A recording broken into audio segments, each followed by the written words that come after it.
All right. Hello, everyone. Welcome back. So, in this video, we would like to talk about various optoelectronic materials. So, we have understood how the optical emission process happens. Uh, so, we would like to understand the materials in a slightly deeper fashion. So, to do that, I want to start with this graph here. This shows the evolution of light sources over the last 50 to 60 years. Right. So here you're seeing time in the x-axis and luminescence efficiency in the y-axis. So essentially, if you have a higher lumen per watt, that means you have more efficient light source, then it's brighter source. Okay. And if this is a logarithmic scale, you're going from zero point 0.1 to 100 lumen per watt. So what you see is the traditional, the old incandescent bulbs, the Edison's bulb, and then the incandescent lamp that it was used in 80s and 90s also actually. They're not very bright sources. Okay, but nowadays with in 2000s and 2010s, last decade, you see that more and more CFLs and then LED lights are coming, which are actually very bright. So on the logarithmic scale, there is a significant improvement in the luminescence efficiency. Also, if you look at the x-axis, in the 1970s, we had red LEDs, that were possible. The technology was just getting developed at that time. And over time, we started having various different materials. And you see that the efficiency is improving, and also we are moving towards, green and orange and so on. So various combinations of lights were possible. Okay, so if you look at the visible light, you have the wavelength range of 300 nanometers to 700 nanometers. Let's say you want to simulate, you want a light that simulates sunlight. You want to have a white light. So then you should have, if you look at the spectrum of that, you should have all the wavelengths possible. If I have, let's say this is lambda, this is intensity, ideal white light should be flat. You have same intensity at all wavelengths, but that's never going to be possible. Even sun has a certain peak, and then there is some variation in the spectral intensity, spectral energy density, right? So what we would like to do is, have a source which emits at different wavelengths. Okay, but we've already seen that for a particular material, the band gap defines where the emission happens. So is it possible to have a wide range of band gaps in the same material? Well, of course not, right? We're not going to have that. Okay, so we'll have to tune the band gap, and that is essentially what is shown here. You see that in the in the beginning in about 80s, you started introducing arsenic. This is a compound semiconductor. We have so far seen elemental semiconductors, which are silicon, germanium. We have seen gallium arsenide, which is a compound semiconductor. We call it a binary semiconductor, binary compound semiconductor, because it has only two elements. You could also have gallium arsenic phosphorus, which is a tertiary compound semiconductor, which has three elements. Or you could have quaternary compound semiconductor, such as aluminum, indium, gallium phosphide, and so on. Okay, it will become clear why we want these structures. Okay, in a short while. And the other important trend you see is that starting about 90s, there's a very significant development of nitride semiconductors. Okay, starting with gallium nitride, which actually has a band gap of 3.3 eV. So it can actually be tuned to give you emission in the blue spectrum, okay, and sometimes even in the green spectrum. So you can have these nitrides which are giving you very strong emissions, and they are significantly developing. So a Nobel Prize was given for the invention of blue LED in the last, I think in 2014, I believe. Okay, so there's a lot of improvement.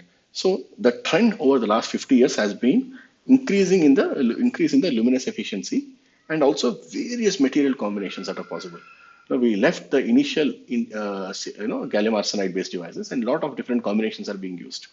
Okay, so you already understand why we need to go for compound semiconductors, because silicon and germanium are indirect band gap semiconductors. They are not useful for light emission. Okay, because of that. So you need to have direct band gap semiconductors, and the combinations. This slide shows you various combinations that are used. Okay, but to go back to the basic question, what sort of band gap is good, right? What sort of band gap needs to be realized for a particular wavelength of emission? So we know the relation between wavelength and band gap, right? So this is lambda equal to 1.24 divided by Eg. So this Eg is in EV and lambda will be in micrometers, right? If you put lambda in micrometers and Eg, you will get, I mean, for example, a certain band gap, let's say 1 EV, will give you a lambda of 1.24 micrometers, okay? And so on. So how do we change this? How do we change the band gap? Well, so far we have only seen three materials, germanium, silicon, and gallium arsenide, which have their characteristic band gap. Is it possible to get something in between? And if so, how do we get that? And the way to do that is, the approach is actually described in this slide. So here on the left, you see on the x-axis, we see mole fraction. I'll describe in a moment what mole fraction is. On the y-axis, you have energy gap. Okay, so we have two well-known materials, which is the first one is gallium arsenide. Gallium arsenide has a band gap of 1.42 eV. So I'll put gallium arsenide at 1.42 eV. So here, somewhere here, Eg of 1.42. Okay, and you have gallium phosphide, which is an indirect band gap semiconductor and which has a band gap of about 2.26 eV. Okay, so I'll take gallium arsenide, gallium phosphide. I'll put its band gap at 2.26 eV.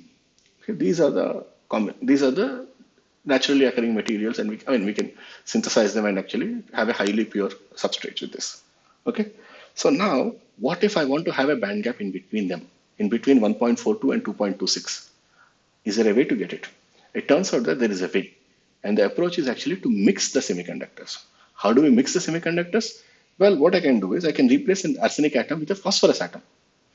If I do that, I'll increase the band gap slightly. But of course, it never happens that you replace one atom, you replace in a significant quantity. For example, if you take silicon, what is the atomic density of silicon? We saw that it was 5 into 10 power 22. Well, for gallium arsenide, it might be something slightly higher than that, but in the same order of 10 power 22. Okay, so now you replace about 0.5 into 10 power 22 atoms, and you remove 0.5 into 10 power 22 arsenic atoms and replace them with phosphorus. What do you expect, right? So that process is known as mixing semiconductors. And now the way we do that is, let's say I have gallium, and here you're having arsenic. Okay, I'll take let me replace. For example, you have gallium and arsenic, right?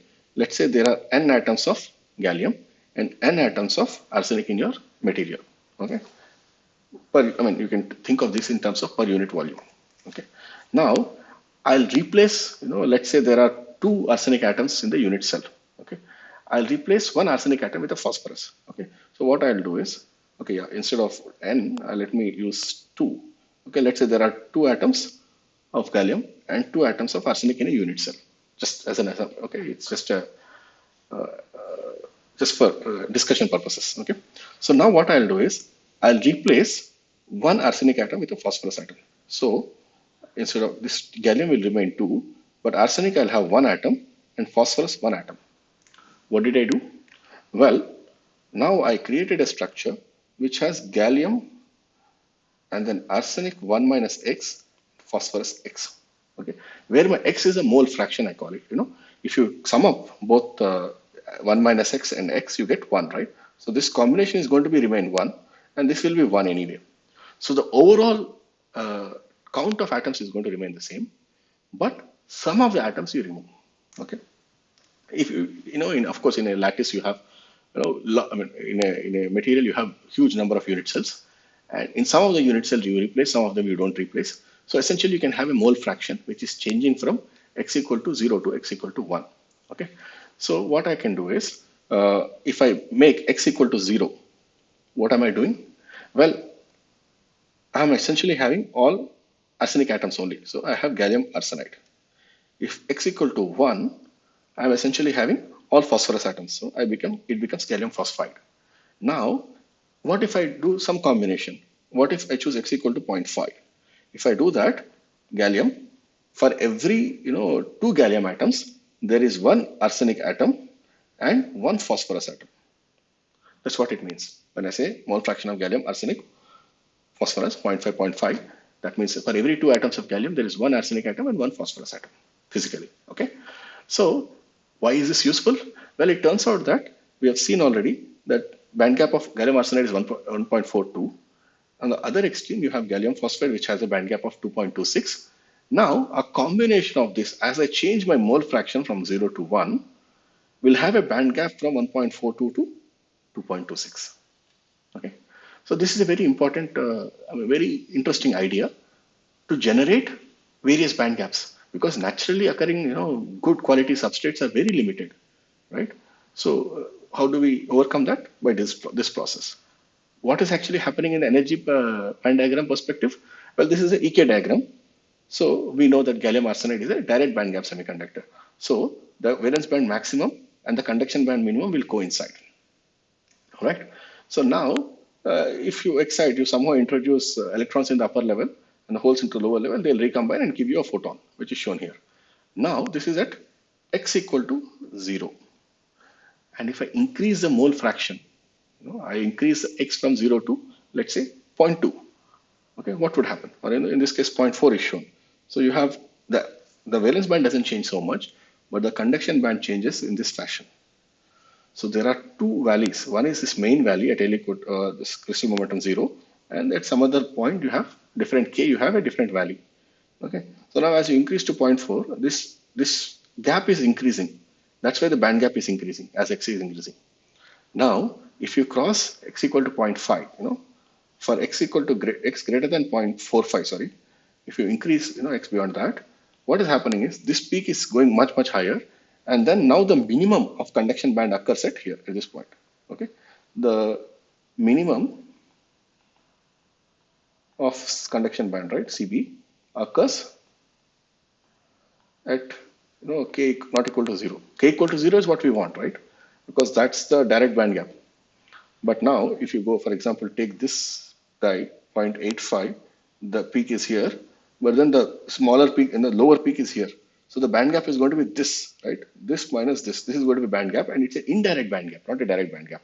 Of course, there's always this direct band gap line which is there, but finally the material, the band gap we define is the minimum of the conduction band and the maximum of the valence band. So after this point, here, EG is indirect. Okay. Below that, it's a direct band gap semiconductor. So this is how you can tune tune materials to get various band gaps. It sounds quite simple. Well, conceptually it is simple, but practically it is quite complicated. And the way to understand that is by this. Let's say these are various substrates for optoelectronic devices. Okay. So the reason I'm discussing this is, whenever you have semiconductor devices, we want very, very pure materials and large sizes. For example, silicon, we can purify it to 9N levels, and then we can have wafers which are about 1 feet in diameter, 12 inches in diameter. Okay, and this is very, very well developed technology, relatively cheap nowadays. Okay, so silicon is easy, and even germanium is actually available quite easily. Okay, it may not be the same diameter, but you can get it quite cheaply. But gallium arsenide, if you want, gallium arsenide wafers are available, but they are more expensive compared to silicon. And also, the diameter of the gallium arsenide wafer is much smaller. We can only typically get up to 4 inches in diameter. Okay, that's about 12 centimeters. So, if you have, indium phosphide, which is another commonly available substrate, this is even smaller diameter, and it's much more expensive. But it turns out that indium phosphide is very, very useful for high performance electronics and optoelectronics. Okay, we cannot live without this. So this is still, used. These are some of the common substrates for semiconductors or optoelectronics. In addition, there are various substrates like silicon carbide, aluminum oxide, alumina basically. This is sapphire, which is used for gallium nitride devices, and gallium antimonide and so on. These are also available, but you don't get large size crystals. The crystals might be a few square centimeters. So the whole reason why semiconductors became cheap is that we are able to grow large crystals, and we can fabricate many, many devices at the same time, right? The whole integrated circuits we can do. But if you have small substrates and you fabricate 1 or 2 devices, it's not going to be economically viable.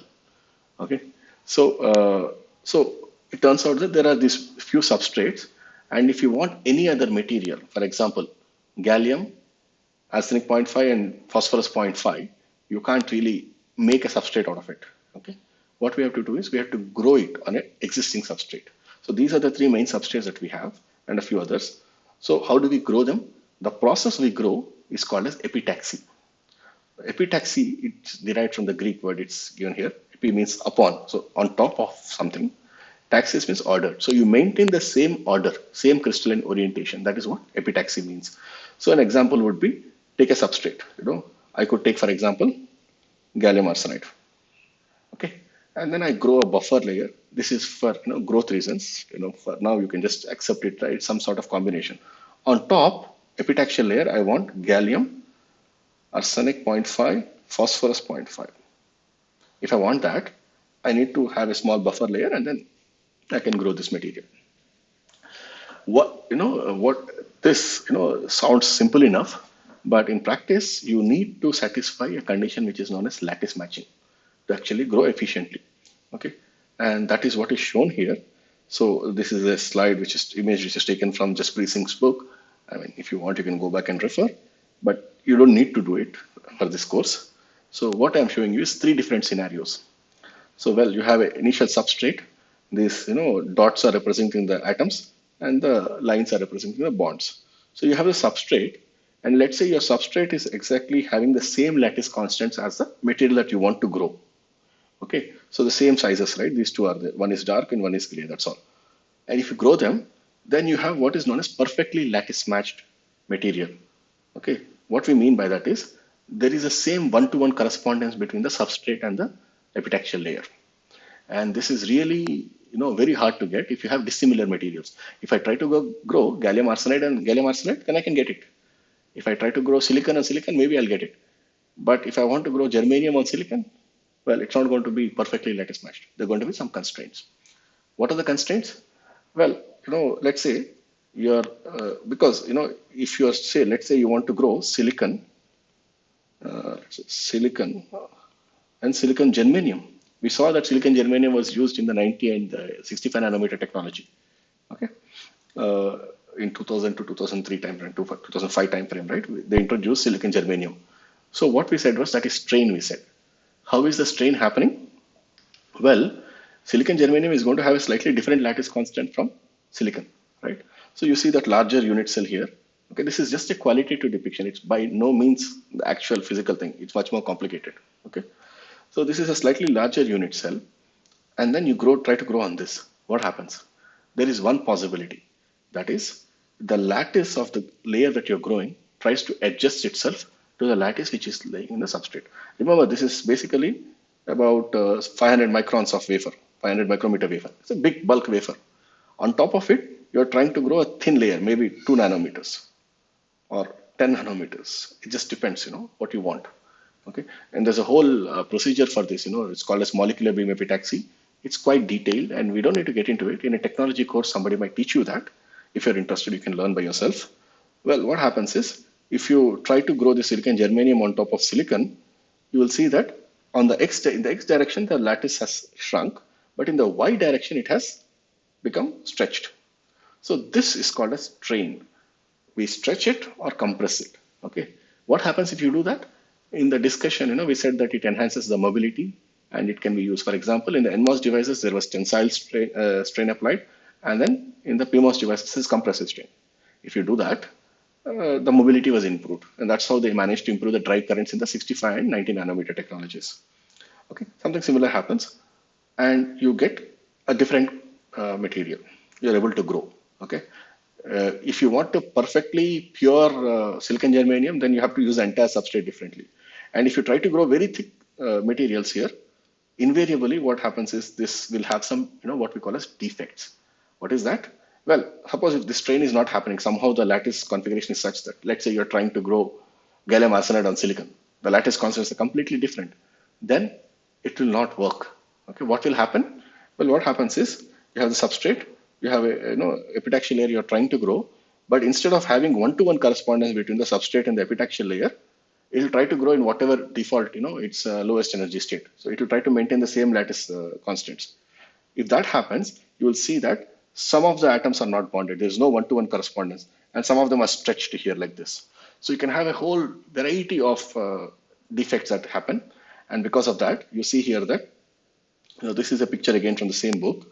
So you want to have a perfect, neat, lattice. Instead of that, sometimes a particular lattice atom might be replaced by another atom, which is called a substitutional impurity. So because of that, the whole lattice around it is distorted.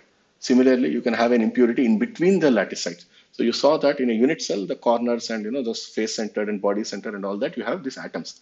If somehow a lattice atom goes and sits somewhere in between, we call it as an interstitial impurity. So that can happen, or it can be an alien atom, or it can be a same atom. I mean, it's just a whole lot of combination.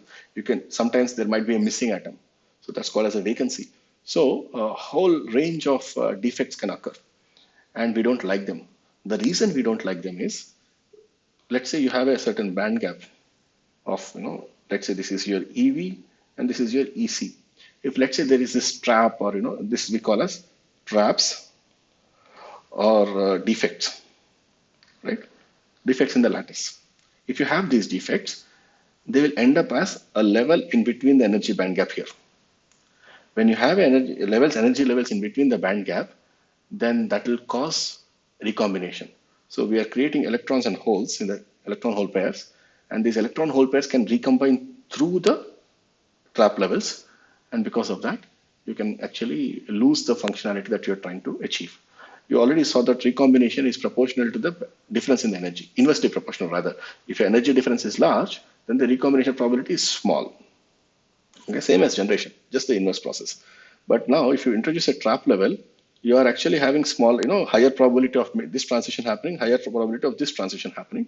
So the overall probability will increase. Okay, so this is a second order process, but it is significant enough for us.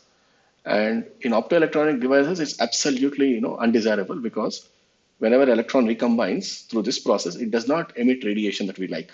Right? It's emitting, maybe it is just emitting as heat, or it's emitting at a different wavelength, which we still don't like. Okay, so whenever you have defects in a lattice, they sometimes show up as we call them color centers. They give a different color.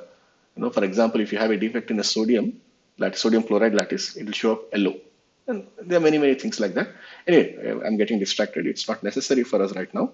What I wanted to convey is you have this lattice matching that is very important, and this is not easy to achieve. You can't arbitrarily grow any substrate. For example, if today I dream that I want arsenic 0.35, phosphorus 0.65. Maybe I'll grow it, maybe I will not be able to grow it. How do we decide that? Well, to decide that, we need to look at a diagram of lattice constant and energy band gap. Okay, this is a diagram that will help you to choose the composition of what we can achieve technologically. This is a very interesting diagram. I like it very much because it explains the concept of lattice matching very well.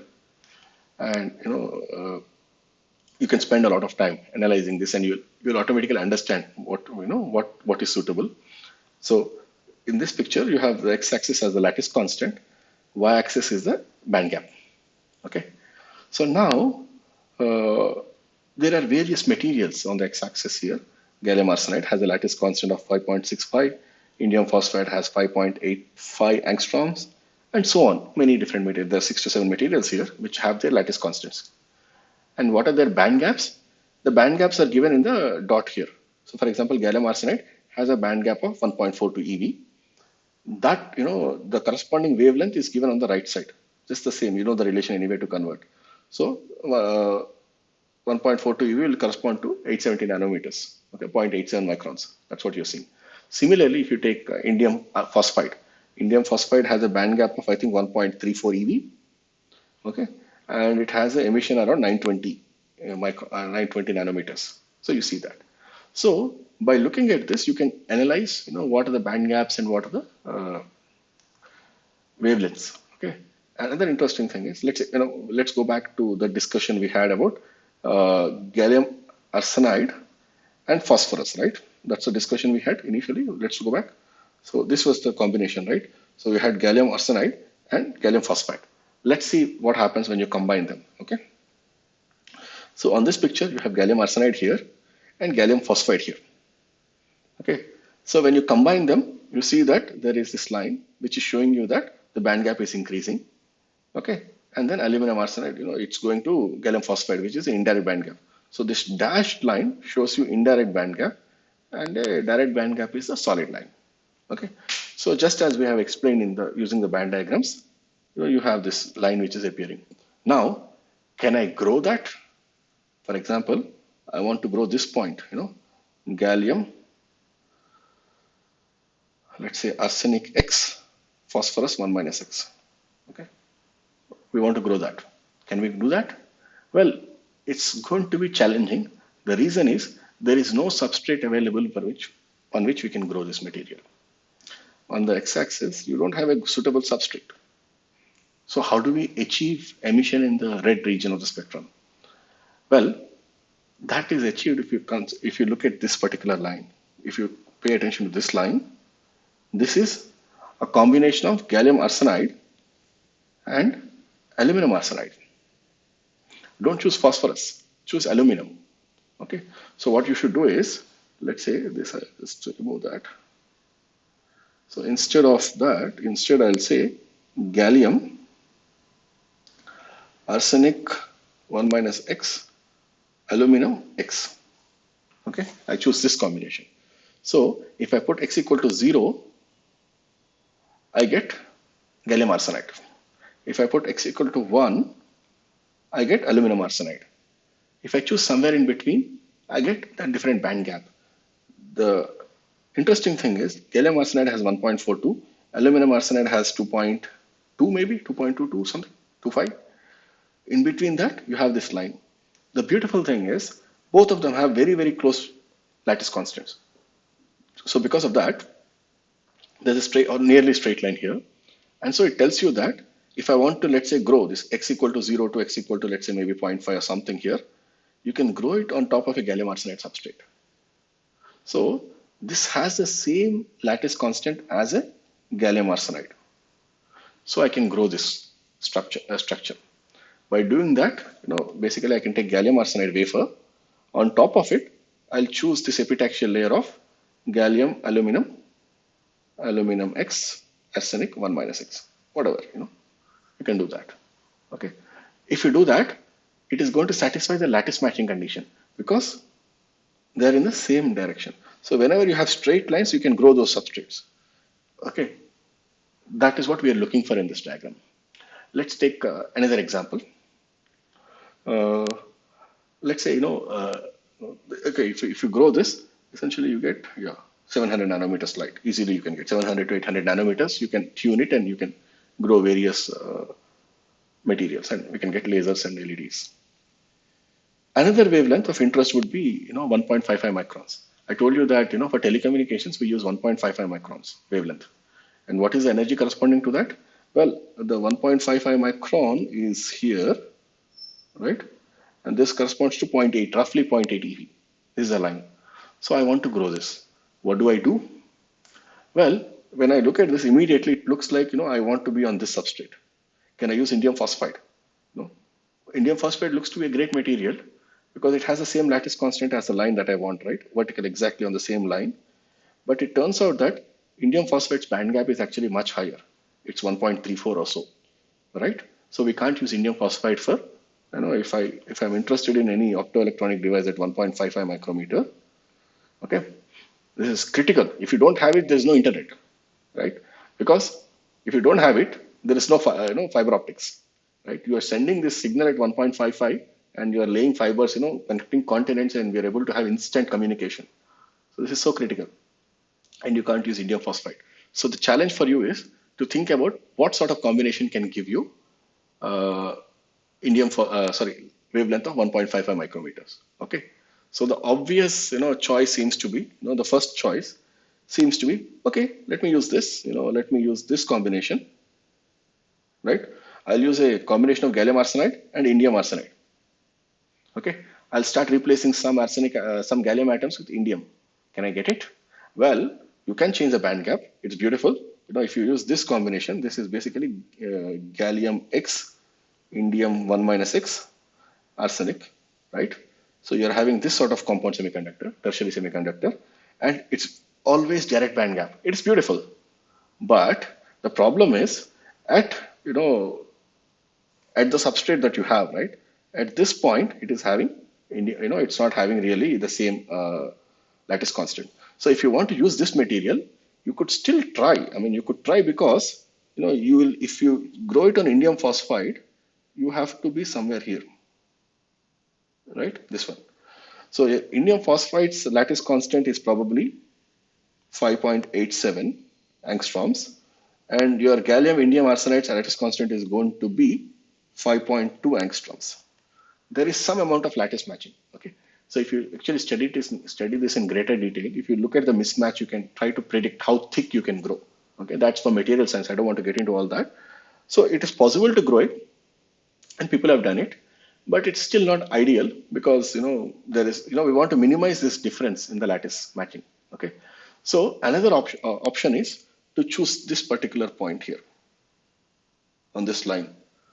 But this is a very, very complicated thing because you have to use a whole combination of indium arsenide and antimonide and gallium arsenide and so on. So if you try to go on this line, you have to use maybe 4 compounds instead of 3 compounds. And with that, you can get a much better lattice matching with indium phosphide. Okay, so this is challenging, but scientists have done it with quaternary compounds. They're able to get very good emission at 1.55 micrometers. Okay, so this is by no means simple. I mean, it is a very, very complicated process. And I mentioned the Nobel Prize in for blue LED, right? The scientist was actually, one of the scientists was Imano, and he was actually a PhD student, and he spent 5 years of his life or so trying to develop the process. And then later on, after 10, 20 years, he got a Nobel Prize for that. Okay, so it's a very, very challenging work, but scientists have figured it out. And if you're interested, of course, you can look at all the details later on. All right. So this is basically the quantitative picture. You could take another example. Let's say I want to design a laser which has a wavelength of, let's say, 900 nanometers. What do I do, right? You think about it. Okay, 920 nanometers or so. You think about what can be done. All right. Or rather, yeah, I leave it to your imagination. 820 nanometers maybe, something close to that. Okay, so yeah, think about it and analyze this. Stop the slide here and spend a lot of time. The reference, this is taken from this reference book, again, Schubert's book. So you can go and refer to this, and you'll find a lot of material on LEDs and lasers in this book.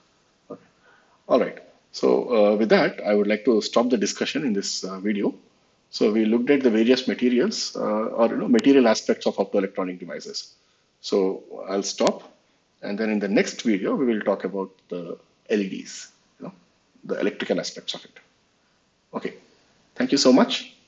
See you later. Bye.